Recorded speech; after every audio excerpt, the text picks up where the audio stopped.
नमस्कार, मी दीपक पळसुले. महाराष्ट्र लाईव्ह मध्ये आपल्या सगळ्यांचं स्वागत. बुलेटिनमध्ये दिवसभरातल्या सगळ्या महत्त्वाच्या घडामोडींचा घेऊया सविस्तर आढावा.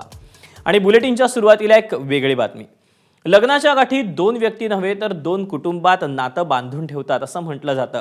त्यातही जर ज्या कुटुंबात लग्न ठरलंय त्यांच्याच कुटुंबात काही कारणामुळे कटुता किंवा थोडंसं अंतर निर्माण झालं असेल तर तेही अशा सोहळ्यानिमित्तानं सांधलं जातं.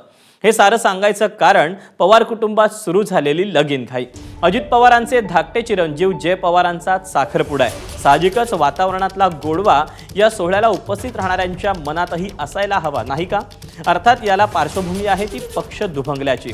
पवार काका पुतण्यामध्ये राजकीय तिखटपणा आला असला तरी वैयक्तिक गोडवा कमी होणार नाही याची दक्षता या दोघांकडूनही याआधी घेण्यात आली.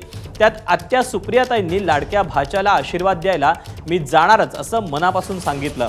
पण आजोबा शरद पवार नातवाच्या या नव्या नात्याचं पहिलं पाऊल पडत असताना आशीर्वादाचा हात डोक्यावर ठेवणार का याचा सस्पेन्स त्यांनी मात्र कायम ठेवलाय.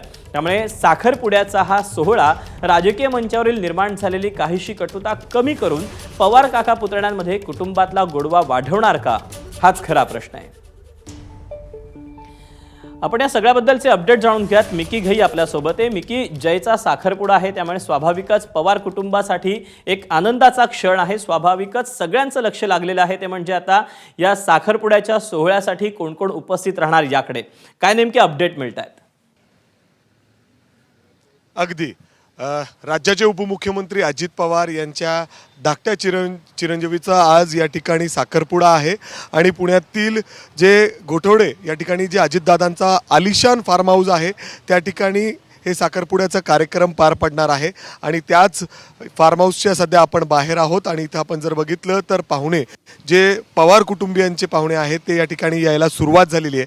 खरं तर आज या साखरपुड्यासाठी फक्त पवार कुटुंबियांनाच फक्त आमंत्रण आहे. जर आपण बघितलं तर गेटवर या ठिकाणी प्रत्येकांना आतमध्ये सोडताना वेलकम केलं जातं आहे. आलिशान गाड्या या ठिकाणी येत आहेत. जवळपास 304 पाहुण्यांची एक मोठी लिस्ट या गेटवर देण्यात आलेली आहे. जर आपण बघितलं तर इथं हातात सुद्धा जे लोक या ठिकाणी उभे आहेत त्यांच्याकडे नावं आहेत. फक्त पवार कुटुंबातील लोक या ठिकाणी येणार आहेत. त्यामध्ये खास करून जर बघितलं तर सुप्रिया सुळे, शरद पवार, रोहित पवार, त्याचबरोबर युगेंद्र पवार काही वेळापूर्वी आत गेलेले आहेत. मात्र शरद पवार आणि सुप्रिया सुळे यांच्यावर सगळ्यांचा डोळा आहे. कधीपर्यंत या ठिकाणी पोहोचतील? साधारण 6च्या सुमारास या कार्यक्रमाला सुरुवात होणार आहे. मात्र त्यापूर्वी जर आता आपण बघितलं तर आतमध्ये संगीतची मैफिल सुरू झालेली आहे. रोषणाई सुंदर अशी करण्यात आलेली आहे आणि जवळपास काही वेळातच या ठिकाणी स्वतः अजित पवार देखील दाखल होणार आहेत. आता जर आपण बघितलं तर या फार्म हाऊसच्या बाहेर मोठ्या प्रमाणात पोलीस बंदोबस्त तैनात करण्यात आलेला आहे. खूप सुंदर वातावरण. अर्थात जर हे फार्म हाऊसचं लोकेशन बघितलं तर आजूबाजूला पूर्ण हिरवळ आहे आणि मागच्या बाजूला नदी वाहते. अशामध्ये हा फार्म हाऊस या ठिकाणी आहे जिथं संपूर्ण हा साखरपुड्याचा कार्यक्रम पार पडणार आहे. आतमध्ये आपण बघतोय मोठे मोठे गाड्यातून हे पवार कुटुंबीय अर्थात अजित पवारांचे निकटवर्ती असतील आणि त्याचबरोबर SP म्हणून या यादीमध्ये नाव लिहिण्यात आलेलं आहे अर्थात शरद पवार या कुटुंबियातील सगळ्या लोकांना जवळपास 304 लोकांची ही पूर्ण यादी आहे. या यादीतील सगळ्या लोकांना आमंत्रण देण्यात आलेलं आहे. जरी आपण बघितलं की शरद पवार आणि अजित पवारांमध्ये ज्या पद्धतीने राजकीय पक्षात फूट पडली, ते वेगळे झाले, त्यांची विचारधारा वेगळी दिसते सध्या, मात्र तरीही कुटुंब पूर्ण एक आहे हे अजून देखील दिसतंय.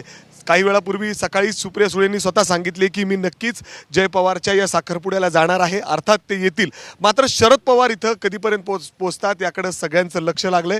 शरद पवार येतील आणि खरंच या दोघांना या ठिकाणी आशीर्वाद देतील अशी सगळ्यांना अपेक्षा आहे. मात्र आत्ता जरी आपण बघितलं तर या आलिशान गोठवडे येथील अजित पवारांच्या फार्म हाऊसच्या बाहेर हळूहळू मिकी, तू सांगतोय त्याप्रमाणे आता स्वाभाविकच सगळ्यांचं लक्ष लागलेलं आहे ते म्हणजे आता शरद पवार या ठिकाणी कधी येत आहेत याकडे. पण तू सांगतोयस की या कार्यक्रमासाठी, या कौटुंबिक सोहळ्यासाठी पवार कुटुंबातल्या सगळ्यांना निमंत्रण देण्यात आलेलं आहे. पवारांचे जे आप्तेष्ट आहेत त्यांना निमंत्रण देण्यात आलेलं आहे. आपण बघतो या फार्म हाऊसच्या बाहेर कडेकोट बंदोबस्त आहे. जे गेस्ट या ठिकाणी येत आहेत त्यांना रिसीव्ह करण्यासाठी बरेच लोक या ठिकाणी आहेत. आपण दाखवतोय नेहमी जे अजितदादांसोबत असतात ते देखील या ठिकाणी आहेत, रिसीव्ह करतायत गेस्ट आल्यानंतर त्यांना कशा पद्धतीने त्यांची व्यवस्था या ठिकाणी होणार आहे त्याची देखील या ठिकाणी काळजी घेण्यात आलेली आहे. मात्र आत्ता जर आपण बघितलं तर पाहुणे यायला सुरुवात झालेले आहेत. योगेंद्र पवार या ठिकाणी पोहोचलेले आहेत. रोहित पवार कधीपर्यंत पोहोचतात, त्याचबरोबर सुप्रिया सुळे आणि खास करून शरद पवार हे कधीपर्यंत पोहोचतात याकडे सगळ्यांचं लक्ष लागलेलं आहे. अगदी आपण बघतोय ज्या पद्धतीने पक्ष फुटल्यानंतर नक्कीच. या ठिकाणी अजित पवार आणि शरद पवारांमध्ये वेगवेगळे आपल्याला दिशा पाहायला काहीसे मिळाली. मतभेद पाहायला मिळालेले होते, परंतु आता स्वाभाविकच जयच्या आता या साखरपुड्याच्या निमित्तानं संपूर्ण जे पवार कुटुंब आहे ते पुन्हा एकत्र या कार्यक्रमासाठी आलेलं आपल्याला पाहायला मिळणार आहे. या सगळ्या संदर्भातले अपडेट तुझ्याकडून जाणून घेतच राहू. तुर्तास मिकी धन्यवाद दिलेल्या सगळ्या सविस्तर माहितीबद्दल. एबीपी माझा, उघडा डोळे बघा नीट.